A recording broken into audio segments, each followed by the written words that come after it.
அரசாங்கத்தின் பங்களிப்பில் கல்வி பயின்று நீங்கள் சமூகத்திற்காக நிறைவேற்ற வேண்டிய பொறுப்பு இருக்கின்றது.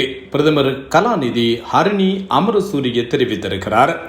ஜனாதிபதி நிதியத்தின் மூலம் செயல்படுத்தப்படும் உயர்தர பரீட்சை சாதனையாளர்களை பாராட்டும் நாடு தழுவிய நிகழ்ச்சியின் 9வது கட்டம் பிரதமர் கலாநிதி ஹரிணி அமரசூரிய தலைமையில் டிசம்பர் மாதம் 14ஆம் தேதி அலரி மாளிகையில் சிறப்பாக இடம்பெற்றது. இதன்போது 2023 மற்றும் 24ஆம் ஆண்டுகளில் நடைபெற்ற காப்போத்த உயர்தர பரீட்சையில் சிறந்த பெறுபர்களை பெற்று மேல் மாகாண மாணவர்கள் கௌரவிக்கப்பட்டனர். கொழும்பு, கம்பகா மற்றும் களுத்துறை ஆகிய மாவட்டங்களில் இருந்து தேர்வு செய்யப்பட்ட 361 சிறந்த பெறுபர்களை பெற்ற மாணவர்கள் இங்கு பாராட்டப்பட்டனர்.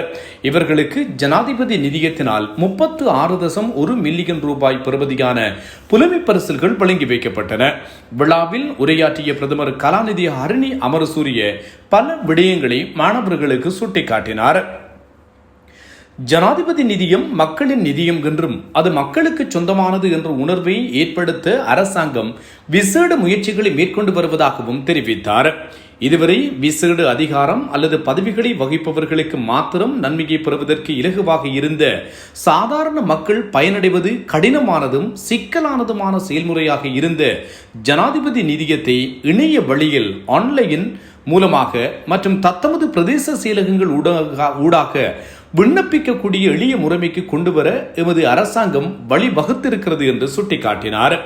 இந்த செயற்திட்டங்கள் அனைத்தையும் நாம் மேற்கொள்வது நமது மனித வளத்தை தற்போதைய உலகிற்கு ஏற்றவாறு மேம்படுத்தி முன்னோக்கி கொண்டு செல்வதற்காகவே ஆகும். இன்றைய உலகின் சிக்கலான தகைமைகளை புரிந்து கொண்டு பயணிக்கக்கூடிய மனித வளத்தை உருவாக்க ஒரு அரசாங்கம் என்ற வகையிலேயே நாம் இந்த முன்மாதிரியான நடவடிக்கைகளை மேற்கொண்டிருக்கிறோம். அந்த நோக்கத்திலேயே 2026ஆம் ஆண்டு முதல் கல்வி முறையில் ஒரு பாரிய மாற்றம் மேற்கொள்ளப்பட்டிருக்கிறது என்று சொல்லியும் ஹரிணி அமரசூரிய தெரிவித்தார்.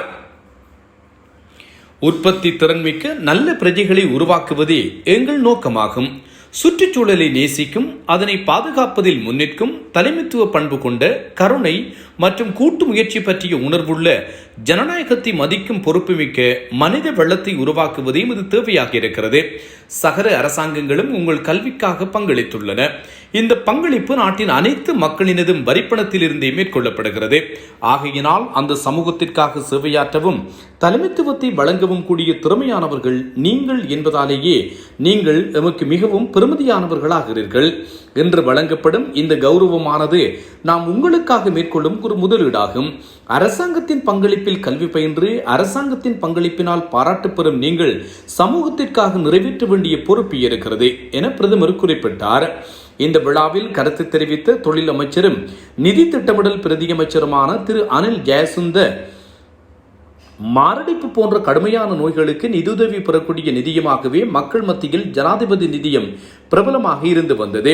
ஆயினும் புதிய அரசாங்கத்தின் கீழ் அதன் பயன்பாட்டுக்கான செயற்பரப்பு விரிவாக்கப்பட்டுள்ளதாகவும் அதற்கமைய கல்வியையும் ஒரு விசேட துறையாக அடையாளம் காணப்பட்டுள்ளதாகவும் சுட்டிக்காட்டினார்.